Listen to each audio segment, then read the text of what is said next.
यही बात यहां सुखदेव जी कहते हैं, परीक्षित जी कह रहे हैं, बोले महाराज आपके मुखमंडल से कथा सुनने के बाद अब मुझे कुछ और करने की इच्छा नहीं हो रही।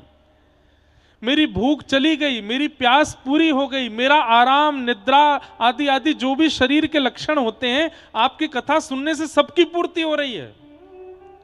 आप जब कथा सुनाते हैं तो मेरे नेत्र बंद हो जाते हैं, मेरी निद्रा पूरी हो जाती है। आप जब बीच बीच में कोई रस भरी ठाकुर जी की लीला सुनाते हैं तो ऐसा लगता है गले की सारी जितनी भी सूखाहट थी वो सब नष्ट हो गई, मानो जैसे किसी ने पेय जल पिला दिया हो। आप जब सुंदर ज्ञान की चर्चा देते हैं उससे मेरा पेट भर जाता है, ऐसा लगता है मानो जैसे किसी ने बहु व्यंजन पकवान बना करके खिलाए हों। मेरे शरीर को अब संसार की किसी वस्तु की आवश्यकता नहीं है, ये कथा ही मेरी सारी आवश्यकताओं को पूरी कर रही है। अब कृपा करके इस कथा को विश्राम मत करो, सुनाते रहिए। आपके मुख रूपी चंद्रमा से ये जो कथा रूपी अमृत निर्झरित हो रहा है, इसके आगे अब मुझे संसार के किसी विषय की इच्छा नहीं है नाथ। इसी को तो रसिक कहते हैं। कल हम लोग कह रहे थे कि स्वामी जी महाराज स्वयं कुछ नहीं पाते, सबको पवाते हैं, और स्वयं कभी कोई बहुत कह भी दे तो एक सीख बस एक सामग्री में बोर करके उस सीख में जितना आ जाए उतना ग्रहण कर लेते हैं। क्यों? क्योंकि हमारी जीव को मोहनथार चाहिए, हमारी जीव को लड्डू चाहिए, हमारी जीव को चटनी चाहिए, रोटी चाहिए, पकवान चाहिए, पर उनकी रसना को तो केवल प्रिया प्रियतम को आस्वादन करना है। हमारे नेत्रों को दुनिया के सब प्रपंच देखने हैं, पर उन्हें तो केवल श्री प्रियालाल जी देखने हैं। हमारी कानों को सबके लड़ाई झगड़े सुनने हैं, किसके घर में क्या चल रहा है, किसकी मैया ने कहा कह दी, कौन के छोरा ने कहा कौन सी बात कह दी, सब सुनना है। पर उनके कानों को तो केवल प्रिया प्रियतम का मधुर स्वर सुनने की इच्छा है। वही तो रसिक हैं। ऐसे ही देखत रहूं तुम्हें जन्म सफल कर मानूं, और कुछ नहीं चाहिए हमें। यही रसिक है।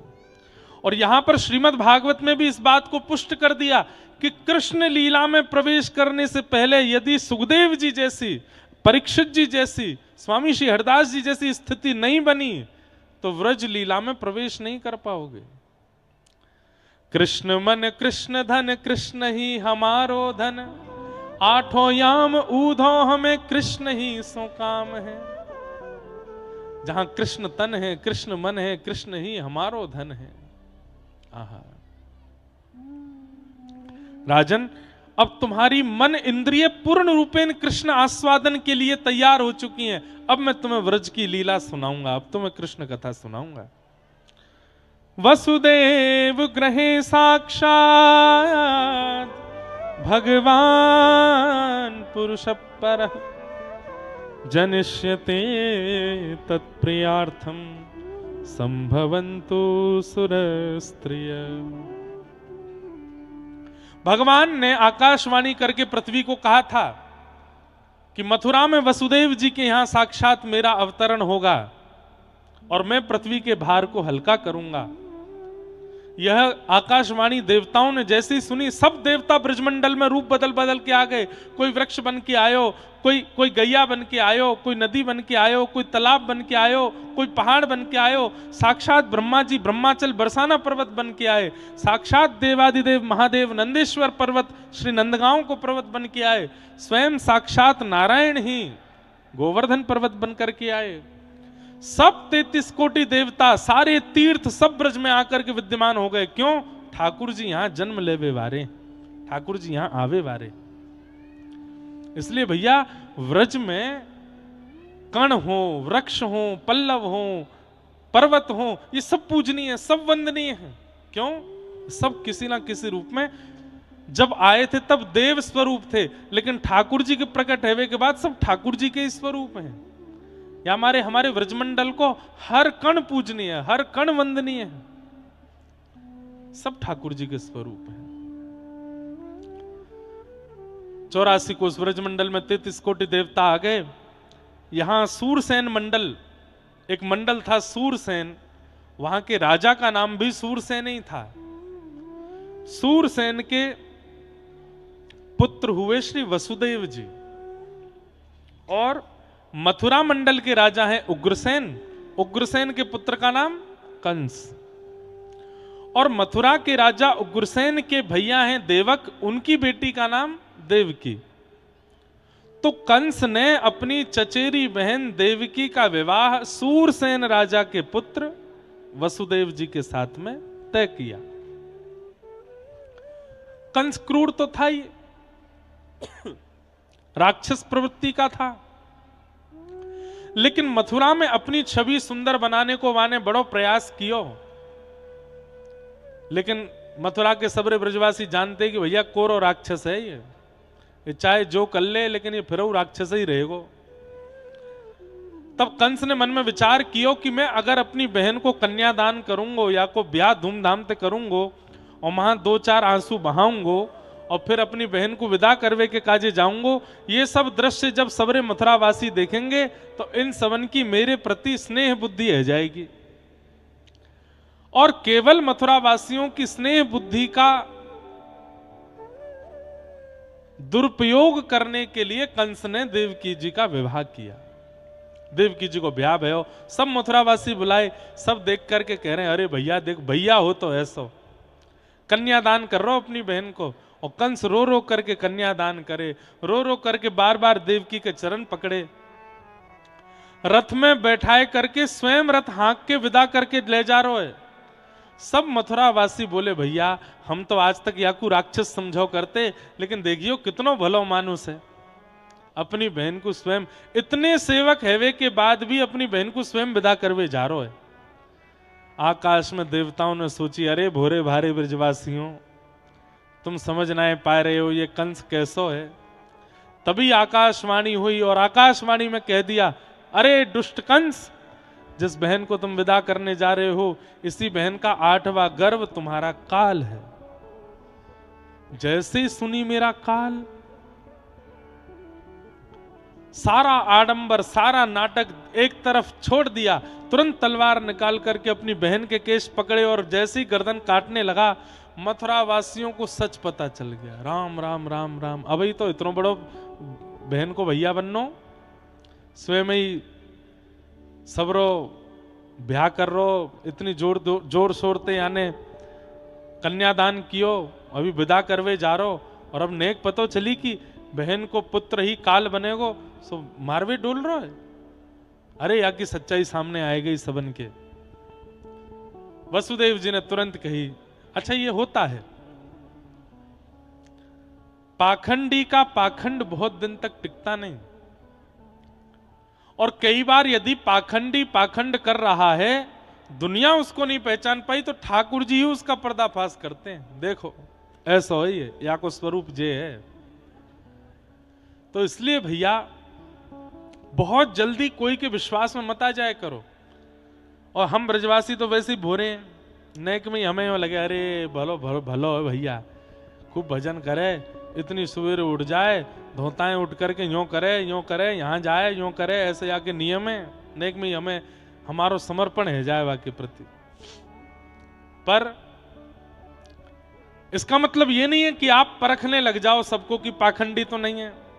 आपकी श्रद्धा है तो आप अपनी श्रद्धा पूर्ण करो, आपकी श्रद्धा को ठेस नहीं पहुंचेगी, लेकिन ठाकुर जी पाखंड को ज्यादा दिन टिकने देते नहीं।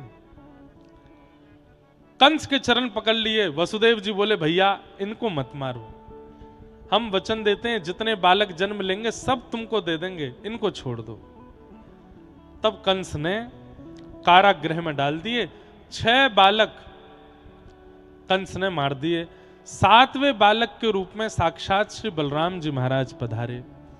मैया के गर्भ में जैसे ही पहुंचे, ठाकुर जी ने योग माया को आज्ञा कर दी कि हमारे बड़े भैया बलराम जी प्रकट हेवे वारे हैं, आप कैसे करके इनको स्थानांतरित करो।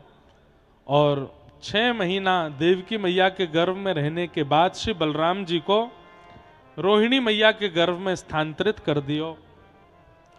कंस को खबर पड़ी कि महाराज 7वां बालक गर्भ में ही नष्ट है गयो, अब 8वें बालक आवे वारो है। आहा,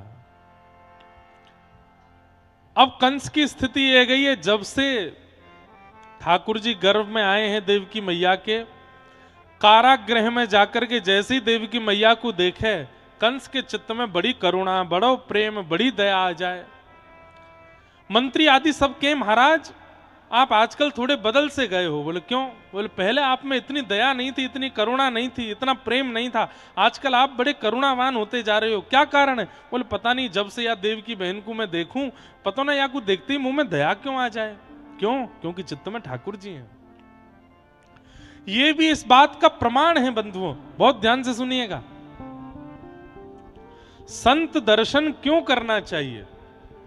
क्योंकि अगर अनेक संतों के दर्शन करते करते कभी ऐसे संत के दर्शन हो गए जिसके चित्त में वास्तव में ठाकुर जी विराजमान है, तो उसके दर्शन से हमारे अंदर जो क्रूरता है, जो कपट है, छल है, क्रोध है, मोह है, द्वेष है, अभिनिवेश है, कहीं ना कहीं उसके चित्त में अगर ठाकुर जी बैठे होंगे तो दर्शन से हमारे चित्त के दोष समाप्त हो जाएंगे। इसलिए संत दर्शन आवश्यक है। दो बातों की पुष्टि हो रही है बेंजोनेक का, बहुत ध्यान से सुनिएगा। पहली बात कि संत के हृदय में ठाकुर जी होंगे तो हमारे दोष उसके दर्शन से समाप्त हो जाएंगे। और दूसरी बात, संत भजन करके ठाकुर जी को चित्त में विराजमान करते हैं, पर ठाकुर जी बैठे कि नहीं इसका प्रमाण क्या है? अत्यंत दोषी व्यक्ति भी अगर संत के सामने आ जाए और वो अपने दोष का त्याग ना करे तो समझो अभी ठाकुर जी आए नहीं है चित्त में, अभी भी ठाकुर जी को आगमन रह गए वो है। आज हम कथाओं में श्रवण करते हैं, हितरवंश महाप्रभु का एक झांकी देखिए, एक झलक देखी नरवाहन ने। अरे उसका नाम ही नरवाहन था, मतलब जो मनुष्यों को अपना वाहन बना लेता, इतना क्रूर था नरवाहन। जैसे ही मदन टेर पर विराजमान श्री राधा वल्लभलाल जी की सेवा कर रहे श्री हितरवंश महाप्रभु को जाकर के देखा, तो हितरवंश महाप्रभु कहते हैं ठाकुर जी को देख रहे तो पीछे नरवाहन खड़ा था, तो महाप्रभु जी ने केवल इतना मुंह घुमाया, आधा मुख देख करके नरवाहन की स्थिति ये हो गई, प्राण हरिवंश जीवन हरिवंश, प्राण राधा वल्लभ जीवन राधा वल्लभ, यही कीर्तन करने लगा वो नरवाहन, केवल आधा मुख देख करके। हमारे स्वामी श्री हरदास जी का मुख देख करके कितने वैष्णव साक्षात भगवत प्राप्त हो गए, केवल उनकी रूप माधुरी देख करके। आज भी हमारे भारतवर्ष में वृंदावन में ऐसे कई संत महापुरुष हैं, उनकी उपस्थिति, केवल उनका आना और हमारे सामने आकर के खड़ा होना हमारे हाथ पैरों को झकझोर देगा, नेत्रों से अविरल अश्रु निकलने लग जाएंगे, मन के जितने विकार हैं सब पर ग्लानि होने लग जाएगी। इस बात का प्रमाण है कि उनके चित्त में ठाकुर जी विराजमान है।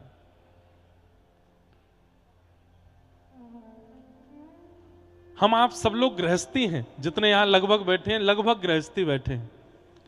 हम सब गृहस्थ आश्रम में रहते हैं पर भजन करते हैं। जरूरी नहीं है कि संत महापुरुषों के चित्त में ठाकुर जी बैठे होंगे तो उनके रूप दर्शन या उनकी उपस्थिति से ही किसी के मन में विकार नष्ट होंगे। हम गृहस्थी भी यदि भजन करें ना, खूब नाम जप करें, खूब भजन करें, खूब ठाकुर जी का स्मरण करें, ठाकुर जी हमारे चित्त में भी आ गए तो हमारी उपस्थिति से भी किसी ना किसी के चित्त में परिवर्तन हो सकता है। हमारा प्रभाव नहीं होगा, वो हमारी वाणी प्रभावशाली नहीं होती, हमारा रूप प्रभावशाली नहीं होता, हमारी उपस्थिति प्रभावशाली नहीं होती, प्रभाव होता है हमारे चित्त में बैठे हुए ठाकुर जी का। और एक बात सुनिए, जिसकी उपस्थिति प्रभाव डाल भी देती है, कई बार कई लोग ऐसे होते हैं कि उनके आने से हम लोगों के आंख मन बुद्धि में वही दिखते रहते हैं, फिर कई बार व्यक्ति का भी प्रभाव होता है, तो व्यक्ति का प्रभाव कल्याणकारी नहीं होता, उससे कल्याण नहीं होगा हमारा, और कुछ दिन बाद वो निकल भी जाएगी स्मृति से उसकी स्थिति। पर जिसके चित्त में ठाकुर जी बैठे होंगे वो यदि एक बार भी सामने आ गया होगा, उसका चिंतन चित्त से जाएगा नहीं, सदा उसकी स्थिति, सदा उसका चिंतन बना रहेगा। तो तिलक स्वरूप लगाते हैं, नाम जप करते हैं, कंठी पहनते हैं, एकादशी करते हैं, लेकिन हमारी उपस्थिति से किसी का क्रोध कम ही नहीं हुआ। तो ये बात मान लेनी चाहिए कि अभी चित्त में ठाकुर जी नहीं है हमारे। हमने कितनी बार अनुभव किया अपने पूज्य गुरुदेव के लिए, हमारे वृंदावन के कई संतों के लिए इतनी भयानक परिस्थिति हो गई कि महाराज अब तो लड़ाई झगड़ा होकर के ही सब खत्म होगा, लेकिन उनके आते ही, उनके 2 शब्द बोलते ही अपने आप सब समाधान हो गया, सब शांत हो गया। कैसे? यही बात कितने लोग पिछले 2 घंटे से कह रहे थे, कोई नहीं मान रहा था, लेकिन एक महापुरुष आकर के वही बात बोल देते हैं तो सब समाधान हो जाता है। कैसे? क्योंकि उनके चित्त में ठाकुर जी विराज रहे हैं। यशोदा मैया के गर्भ में ठाकुर जी हैं, इसलिए कंस अपनी क्रूरता भूल रहा है। कंस अब कैसे जाता है कारागृह में, अपने सैनिकों से कहता है, सुनो नीचे जाते ही मेरे आंखों से आंसू निकलने लगेंगे, मुझे दया आने लगेगी, मुझ में बहुत करुणा आ जाएगी, मैं कारागृह खोलने को कहूंगा, खोलना नहीं, खींच करके मुझे वहां से ले आना। पता नहीं क्यों देवकी को देखते ही मुझे दया आ जाती है। क्यों? क्योंकि उनके गर्भ में ठाकुर जी हैं। दया का स्वभाव, करुणा का स्वभाव, प्रेम का स्वभाव, ये मानव का स्वभाव नहीं है, ये ठाकुर जी का स्वभाव है। अगर किसी के अंदर दया ज्यादा दिखे ना, तो ये समझ लेना कि कभी तो याकू ठाकुर जी को अनुभव भयो है, तभी याके अंदर दया है। किसी के अंदर प्रेम ज्यादा दिखे तो अनुभव कर लेना, कभी किसी महत्पुरुष का दर्शन इसको हुआ, तभी इसके चित्त में प्रेम है। कंस पहरेदार बढ़ा दिए, सैनिक बढ़ा दिए, लेकिन भादों का महीना आया, रिम झिम बारिश हो रही है, मंदम मंदम जलधरा, और जैसे ही रात्रि का समय हुआ, गहरी नींद में सोए हैं सब मथुरावासी, गोकुलवासी, पूरे ब्रह्मांड के निवासी, सब गहरी नींद में सोए हैं। केवल आकाश में बादलों की ओट में कहीं कहीं चंद्रमा दिख रहे हैं।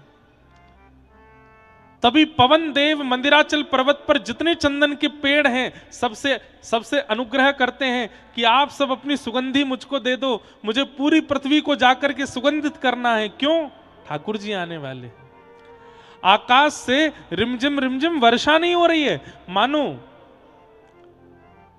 पवित्र नदियों के जल एकत्रित करके समस्त बादल पहुंचे हैं इंद्र के पास, और इंद्र उन्हीं को झड़का रहे हैं और पूरी मथुरा नगरी को, पूरे ब्रजमंडल को पवित्र कर रहे हैं कि ठाकुर जी आने वाले हैं। सब गहरी नींद में सोए हैं, और तभी रात्रि के जैसे ही मध्य रात्रि हुई, एक दिव्य तेज प्रकट हुआ कंस के कारागृह में। वसुदेव देवकी के सन्मुख दिव्य तेज जैसे ही थोड़ा सा ओझल हुआ, शंख चक्र गदा पद्मधारी श्रीमन नारायण भगवान ही साक्षात देवकी के गर्भ से प्रकट हो गए। बोल बाल कृष्ण लाल की। देवकी वसुदेव हाथ जोड़ करके प्रणाम करने लगे। तमद्भुतम बालकमंबुजक्षणम चतुर्भुजम शंख गदायुधायुधम श्रीवत्सलक्ष्मं गलसौभकौस्तुभं पीतांबरम सांद्रपयोदसौभगम। कैसे हैं ठाकुर जी? सब लोग इधर देखो। तमद्भुतम बालकम, पानी पी लो पहले, आगो पानी। अब बाबा एक जगह धर दो, अपने आप ले लेंगे जिन्हें प्यास लगी होगी। हाँ बस ले लो अपने आप, और धीमे धीमे बिना कोई को बताए सबन को बट जाए। हाँ लाला तू ही बांट दे सबन में, बस। जय हो, आपकी सेवा की बलिहारी जय हो। एक आध पानी यूं दे जाए करो।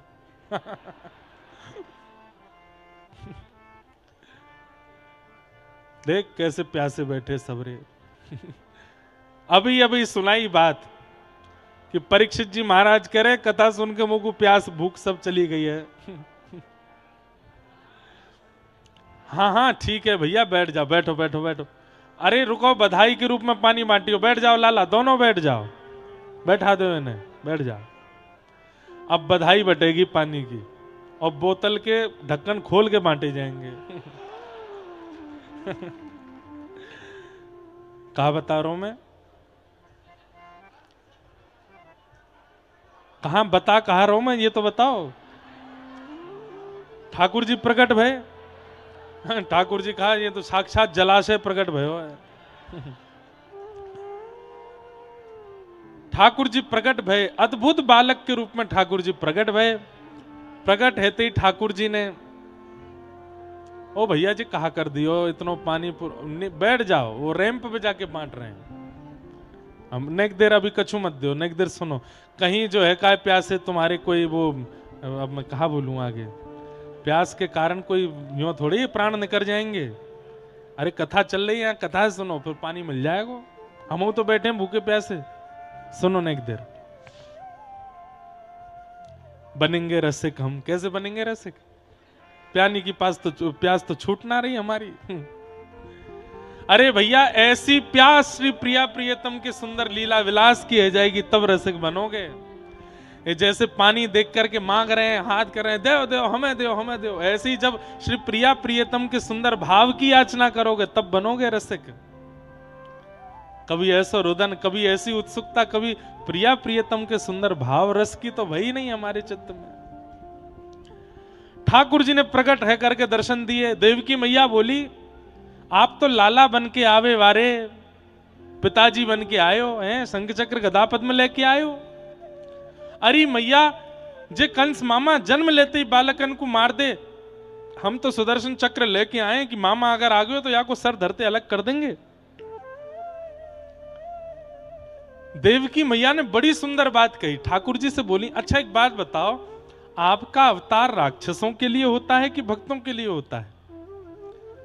ठाकुर जी बोले, मैं तो भक्तन के काजे आऊं।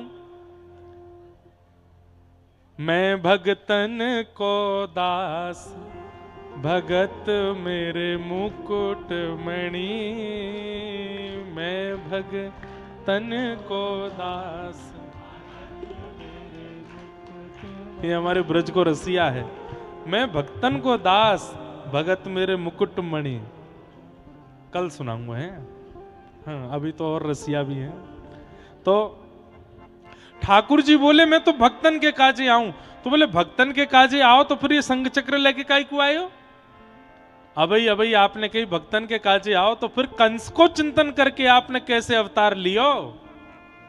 मैया गलती है गई। बोले अब कहा करूं कि जय शिशुलीला अति प्रियशीला, छोटे लाला बनो और ये शंख चक्र दोनों गायब करो। बिल्कुल ये भुलाए दो कि तुम भगवान हो, तो ये आनंद आवेगो। मैया देख लियो तो फिर भूलूंगा तो मैं अच्छे तो ही भूलूंगा, फिर मुझको नेक याद नहीं रहेगी कि मैं भगवान हूं। बोले यही तो हम चाह रहे हैं, भूल जाओ। ठाकुर जी बोले तो मैया फिर एक लीला और होएगी। बोले कहा, मैंने जन्म तो आपके पास लियो, लेकिन अब मैं या पूरी लीला को करवे के काजे गोकुल जाऊंगा।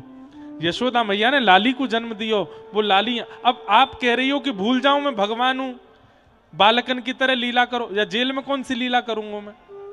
मैया आप कह रही हो शंख चक्र अंतर ध्यान कर दूं, कंस को मारूं नहीं, तो फिर अब मैं छोटो बालक भी बन जाऊं या कारागृह में भी रहूं और कंस से आपकी रक्षा भी करूं, तो ये सब कुछ संभव नहीं है मैया। तो मैया अब एक काम होएगा। बोले कहा, मैं अभी जैसे ही संग चक्र अंतर ध्यान करूंगा भूल जाऊंगा कि मैं परमात्मा हूं। वास्तव में आप मोकू यहां से लेकर के गोकुल चली जाइयो और गोकुल में जाके यशोदा मैया के बगल मुंह को सवाई दियो, फिर बालकन की सी लीला, मानवन की सी लीला मैं वहां करूंगा और वहां करके 11 वर्ष 56 दिना तक लीला करके फिर आऊंगा। अभी आप काल कोठरी में क्या करूंगा मैं? अगर बालक बन भी गए हो तो आप चाह रही हो बालक बनूं तो मुझको बाहर जाना पड़ेगा। कैसे जाओगे बाहर? हथकड़ी बेड़ी लगी है, सैनिक सोए हैं, ताले लगे हैं। ठाकुर जी बोले, अभी मैं भगवान हूं, मुझको गोद में ले। जैसे ही भगवान गोद में आमे, जैसे ही भगवान कोई के जीवन में आमे, सबरे बंधन खुल जाए मैया वाके। वसुदेव जी आप भुजा पुसार के मुंह को अपनी गोद में ले लो। वसुदेव जी ने जैसे ही ठाकुर जी गोद में लिया, हथकड़ी खुल गई, बेड़ियां खुल गई, चट्ट चट्ट ताले खुल गए, सब दरबान सो गए। ठाकुर जी बोले, है क्या काम? बोले हाँ, अब तुम बालक बन जाओ। सोई ठाकुर जी नेक से लाला बन गए और ले करके अपने सिर पर श्री वसुदेव जी महाराज गोकुल की ओर प्रस्थान कर गए। गोकुल में गए, यमुना जी बीच में पड़ी। यमुना जी में आज बाढ़ आई है। बोले काईकू? यमुना जी बड़ी इतराम है। काईकू इतराम है? सबरी नदी ते जाए के कहें, तुम्हें पता हो मेरे पति कौन? बोले कौन?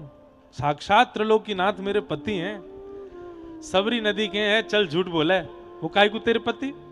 अच्छा भरोसा ना है तो फिर आई जाइयो भादों की अष्टमी पे, मथुरा में दर्शन कराए दूंगी अपने पति को। तो आज, अब ये तो खैर हमारे ब्रज के भाव से रसिक बनाए के बोले, आज भारतवर्ष की समस्त नदियां यमुना जी में आई हैं। क्यों? ठाकुर जी का दर्शन करने के लिए। जैसे ही वसुदेव जी महाराज ठाकुर जी को लेकर के यमुना जी में गए, एक उफान भर के यमुना जी ने ठाकुर जी के चरण स्पर्श करा के मतलब समस्त नदियों को पवित्र कर दिया। तुरंत यमुना जी ने मार्ग दियो, वसुदेव जी ठाकुर जी को लेकर के गोकुल पहुंचे। हमारे नाना जी कहो करते, बोले लाला सब सोए हैं, केवल 4 लोग जगे। कौन कौन? एक तो वसुदेव और देवकी, और 2 और जगह हैं। बोले कौन? कुबेर के पुत्र नलकूबर और मणिग्रीव, ये दोनों वृक्ष बन के गोकुल में खड़े हैं। तो हमारे नाना जी कहो करते, बोले लाला संतन के द्वारा दियो गयो श्राप भी आशीर्वाद बने, या को प्रमाण कहा है? मैंने कहा कुबेर के पुत्रन को श्राप दियो नारद जी ने कि जाओ तुम वृक्ष बन जाओ। वो कहां जाके वृक्ष बने? या कोरे बीरान जंगल व्रज में आके वृक्ष बने। तब तो यहाँ कछु ना हो, धीरे धीरे बसावट शुरू भई, धीरे धीरे ब्रजवासी आए के रहने लगे। और एक दिन आयो जब ठाकुर जी ने जन्म लियो मथुरा में और जन्म लेकर के गए गोकुल, तब दोनों नलकूबर मणिग्रीव कहने लगे जय हो संतन को आशीष, भले हमें श्राप दियो लेकिन आज वो श्राप आशीर्वाद में परिवर्तित है। साक्षात ठाकुर जी हमारे सामने आए हैं। नलकूबर मणिग्रीव ने उनको दर्शन कियो। देव की मैया के, यशोदा मैया के बगल में लाला सुवाए के लाली ले जाए करके वापस मथुरा पहुंचे। हटकड़ी बेड़ी लग गई, सबरे दरबान उठ गए। कंस दौड़ करके आयो, लाली को पृथ्वी पर पटक दियो। अष्टभुजी देवी भद्रकाली के रूप में वो बालिका प्रकट है गई। बोले अरे दुष्ट कंस, तू जा अपने शत्रु को खोज रहे है और जाके जन्म ना लेवे के कारण तेने इतने सारी योजना बनाई, वाने तो जन्म ले लियो। कहां लियो? बोले 84 कोस के भीतर लियो है। कौन सी जगह लियो ये नहीं बताऊंगी, अब तो तू ढूंढ बाकू। और वो एक दिन आवेगो और तेरो वध करेगो। अष्टभुजी देवी भद्रकाली इतनो कह करके वहां से चली गई। वही विंध्यवासिनी मैया है, विंध्याचल में विराजमान ठाकुर जी की बहन। यहां गोकुल में सब ब्रजवासीन को अब लगवे लगी कि भैया अब के लाला होएगो। नंद बाबा और यशोदा मैया के यहां अब के लाला होएगो। नंद बाबा और यशोदा मैया एक रात्रि पहले ही एक दूसरे से चर्चा करते, भाई अपना स्वप्न बता रहे। अरे नंदरानी यशोदा, कल तो मैंने एक स्वप्न देखो। बोले कहा देखो? बोले मैंने ऐसो देखो, एक नीलमणि जैसो बालक मेरी गोद में बैठो है। वहां को मुख नहीं देखो, मुख गुंगराले केश हैं, छोटे छोटे हाथ हैं, छोटे छोटे चरण हैं। मेरी गोद ते उठ करके वो बालक कहीं को जा रहे हो और मैं वाकू पकड़ के वाकू मुख देखना चाह रहा हूं, लेकिन इतने में वो बालक जन कौन सी अंधेरी कोठरी में घुस गया हो। मैंने वहां जाके खूब ढूंढो, मुझको नहीं मिलो। यशोदा मैया बोली मैंने भी एक स्वप्न देखो। बोले कहा? बोले वही बालक जो आपकी गोद से उतर के आयो, वो काली कोठरी में घुस के फिर मेरे पास आए कि मेरे आंचल में आए के छुप गए हो, और जैसे ही मैंने आंचल हटाए कि मैंने वहां को मुख देखना चाहो, मेरो स्वप्न भी पूरा है गयो। दोनों को नीलमणि बालक दिखो लेकिन मुख नहीं दिखो। तो बंधुओं ये भी एक प्रमाण है, स्वप्न मिथ्या नहीं होते। स्वप्न कई बार होने वाली स्थिति का पूर्व संकेत करा देते हैं, या फिर आपकी हृदय की वर्तमान स्थिति कैसी है उसका संकेत करा देते हैं। और कहीं ना कहीं ठाकुर जी यदि आने वाले होंगे, एक बात लिख लेना, 3 दर्शन होंगे। अगर ठाकुर जी ने सोच लियो कि चलो ये डी के या व्यक्ति को मुंह को दर्शन करानो है, तो सबसे पहले ठाकुर जी स्वप्न में आएंगे। स्वप्न में ठाकुर जी आएंगे, भले ही प्रत्यक्ष रूप नहीं दिखे, मोर पिछ दिखेगो, वंशी दिखेगी, नूपुर दिखेंगे, कौंधनी दिखेगी, गले के हार दिखेंगे, नील कांति अंग की दिखेगी, ठाकुर जी की मधुर वेणु की स्वर सुनाई देंगे। कछु ना कछु ऐसा अनुभव होगो स्वप्न में। स्वप्न में अनुभव कराते कराते जब ठाकुर जी को लगेगी कि नहीं ये योग्य है, तब ठाकुर जी अनुभूति दर्शन कराएंगे। अनुभूति दर्शन कैसे हो? मैं अब है तो वृक्ष, लेकिन आपको लगेगा अरे ये वृक्ष में तो ठाकुर जी की झांकी लग रही है, है तो पहाड़, पर पहाड़ में ऐसा लगो ऊपर श्याम सुंदर खड़े हैं। है तो कोई वीरानो वन, पर वह वन में भी आपको ऐसा लगेगा, ऐसा लगे श्याम सुंदर यहीं डोल रहे हैं। ऐसे जगह जगह अनुभूति है लगेंगी। स्वप्न दर्शन, अनुभूति दर्शन, और इन दोनों दर्शन में जब आप परिपक्व है जाओगे तब होगा प्रत्यक्ष दर्शन। वहां के बाद ठाकुर जी सामने आए के खड़े ही रह जाएंगे, बिल्कुल प्रत्यक्ष। आप कहोगे स्वप्न तो ना है, बोले ना। नेक नोच के देखूं स्वप्न तो ना है, बोले ना। आपको छू के देखूं अंतर ध्यान तो नहीं है, वो छू ले। आप छूवे जाओगे, ठाकुर जी पकड़ के हृदय से लगा लेंगे, बोले मैं आए गए हो तेरे पास, काहे को इतनी चिंता करे, प्रत्यक्ष हूं मैं। तो स्वप्न में पहले आएंगे, अनुभूति अनुभव में दूसरे आएंगे, और तीसरे प्रत्यक्ष आएंगे। सीधे प्रत्यक्ष नहीं आएंगे, ये बात प्रमाणित है। अगर सांकेतिक रूप से ठाकुर जी 2 बार नहीं आए हैं तो प्रत्यक्ष नहीं आएंगे। पहले संकेत करते हैं ठाकुर जी, पहले स्वप्न करते हैं, उसके बाद प्रत्यक्ष आते हैं।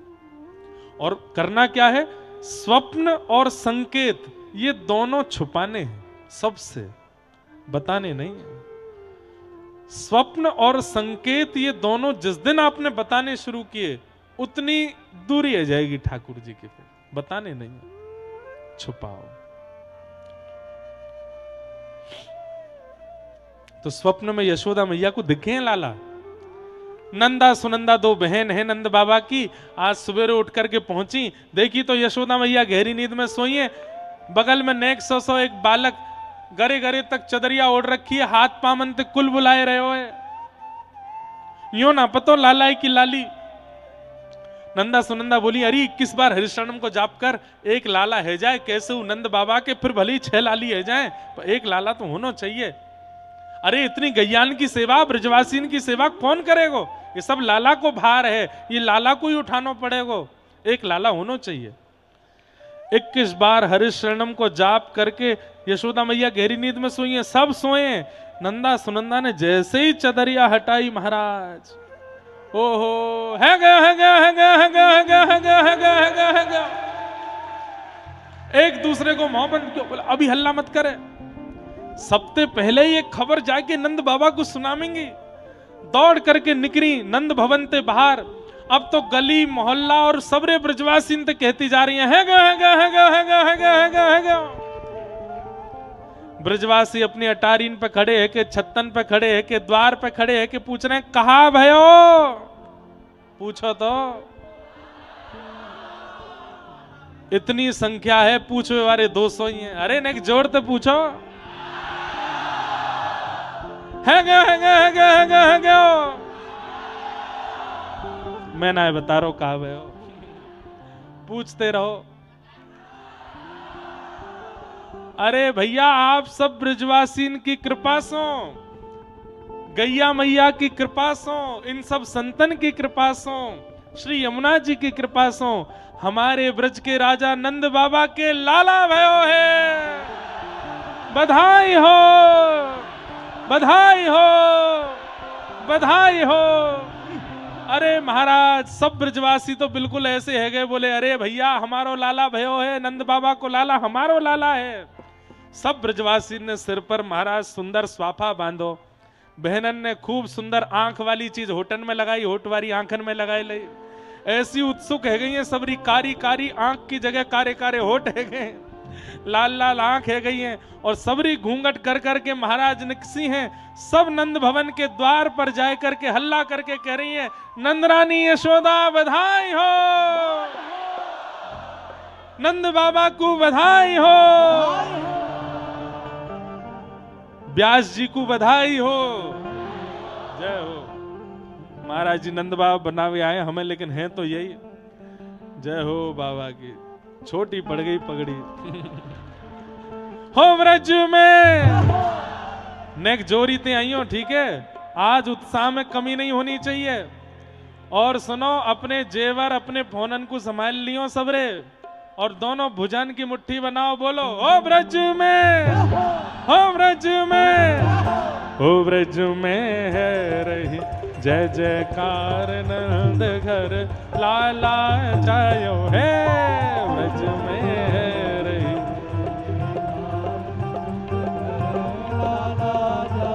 हाँ व्रज में है रही जय जयकार नंद घर लाला जायो है व्रज में है रही जय जयकार नंद घर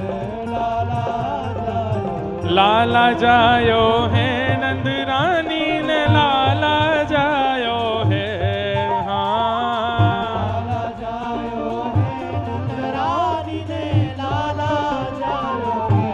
अरे हाँ लाला जायो है यशोदा ने लाला जायो है हाँ लाला जायो है यशोदा ने लाला जायो है हो व्रज में हो व्रज में हो व्रज में है रही जय जयकार नंद घर। देखो नंद जी के लाला प्रकट भयो नंद गाम ते प्रसाद आयो बधाई हो व्रज में हाँ व्रज में हो व्रज में है रही जय जयकार नंद घर लाला जायो है व्रज में है रही जय जयकार नंद घर लाला जायो हाँ व्रज में है रही जय जयकार नंद घर लाला जायो है व्रज में रही वाह लाला जायो बधाई हो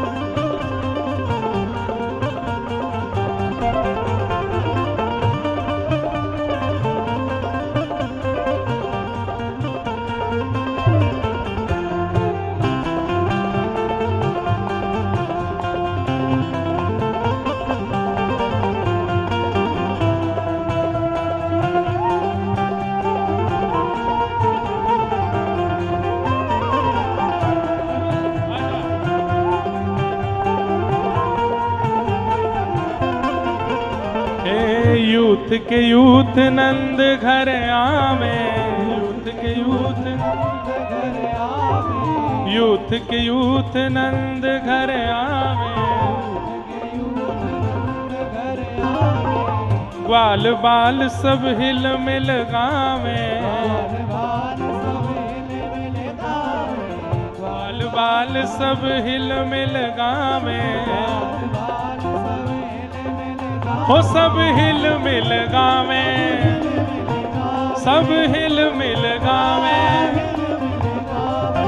यूथ के यूथ नंद घर आवे ग्वाल बाल सब हिल मिल गावे ब्रह्मानंद समान आज सुख सबने पायो है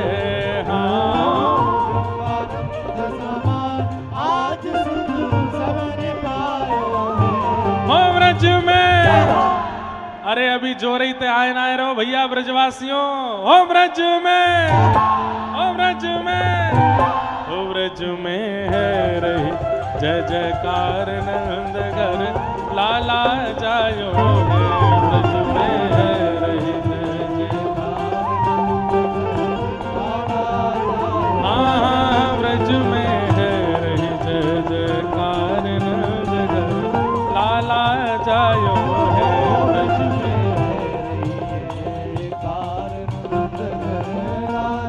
बलनंद के लाला की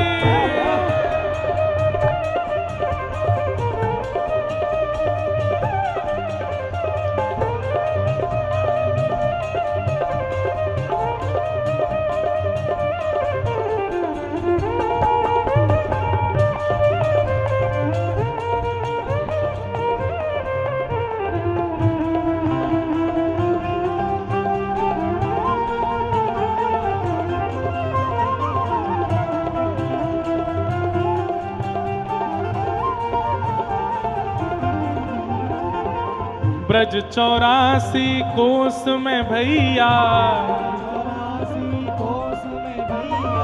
ब्रज 84 कोस में भैया, सब कहें धन्य यशोदा मैया,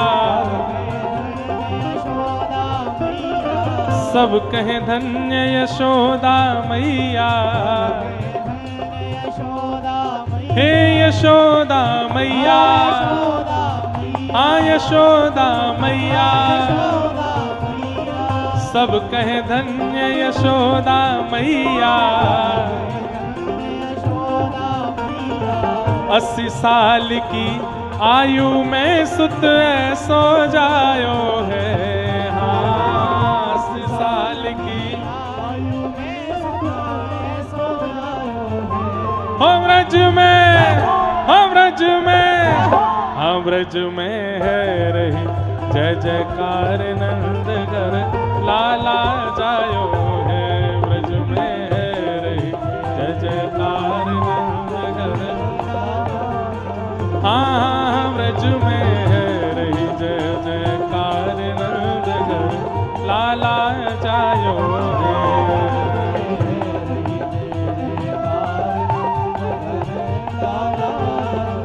लाला जायो है नंद रानी ने लाला जायो है,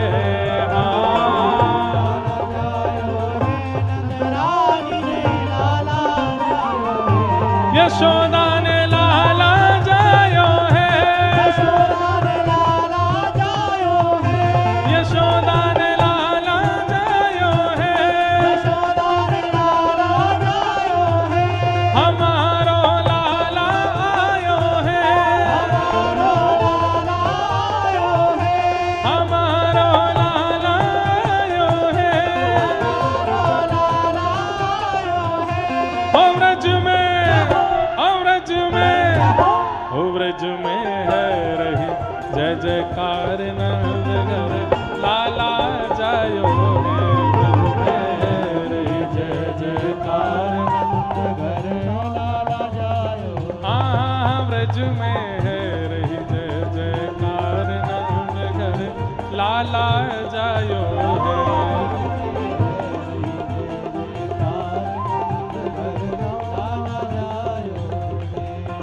हे नंद घर आनंद भयो, नंद घर आनंद भयो, जटेरी आनंद भयो, जटेरी आनंद भयो, हे नंद घर आनंद भयो, नंद घर आनंद भयो, हे नंद जू के लाला भयो, आनंद जू के लाला भयो। हो ब्रज में, हो ब्रज में ऐसे नहीं आवे को आनंद, दोनों भुजा उठाओ और सुनो, कम से कम 1.5 फीट ऊपर उछलना चाहिए। और हमारी नेक प्रार्थना है, व्रज ये मंच पे जितने भी लोग आए गए हैं वो नेक धीरे धीरे नीचे आ जाओ भैया। एक तो रज है, ऊपर से भारी मंच है, कहीं हम ही नीचे नहीं पहुंच जाएं। नेक भुजा उठाओ और 1.5 फीट ऊपर उछल के बोलना, हो ब्रज में, हो ब्रज में, हो ब्रज में है रे जय जयकार नंद घर लाला जायो है,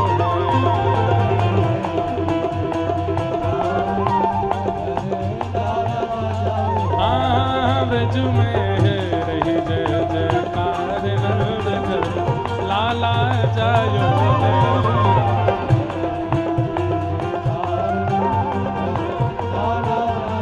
नंद घर आनंद भयो जय कन्हैया लाल की, नंद घर आनंद भयो जय कन्हैया लाल की, घर आनंद भयो जय कन्हैया लाल की, नंद घर आनंद भयो जय कन्हैया लाल की, जय कन्हैया लाल की, नंद घर आनंद भयो जय कन्हैया लाल की, नंद घर आनंद भयो, हे यशोदा के लाला भयो जय कन्हैया लाल की, यशोदा के लाला भयो जय कन्हैया, हो ब्रज में है रही जय जयकार नंद घर लाला